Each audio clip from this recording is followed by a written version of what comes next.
find that in that way, this, because it hasn't necessarily been a physical change for you, psychologically or mentally, or even from a coping mechanism, has that just made it so that for you it's a little bit easier in that way, just because, hey, this is kind of the way I had been behaving before? You know what, I think so.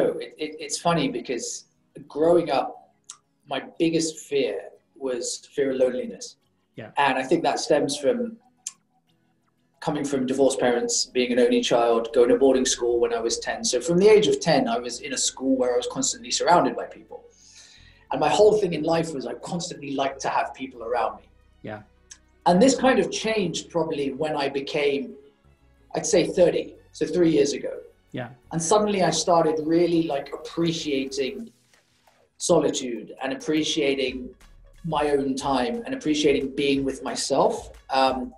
One of the things I speak about in my Consider This series is that if you can get comfortable with yourself, you realize that you are actually never alone because you have you with you, right? And I think having come from that mindset in the last few years definitely helped me deal with COVID better, because I was like, well, I actually have everyone I need right now to deal with this. And that's me. Like, there's not been one part of me that's been like, oh, I wish I was with my parents in the UK. I wish I had this. I wish that. I'm like, you know what? I'm really, hate to say it, happy that I'm going through this on my own right now. Yeah.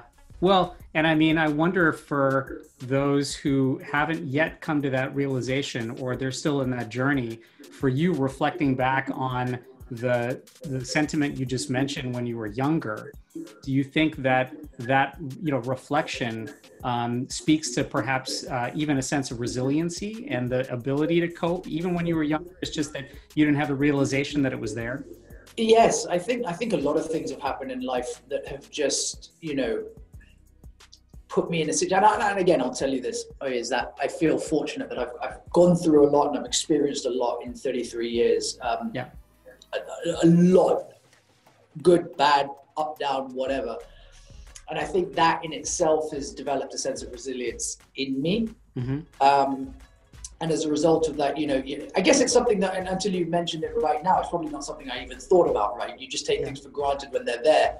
But then it's probably only at times like this during COVID where I'm like, oh, I am very well equipped to deal with this because I've lived on my own, I've done things on my own. And I got to a place in my life where I guess my identity and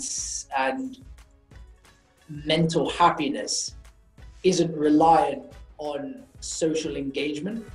Yeah.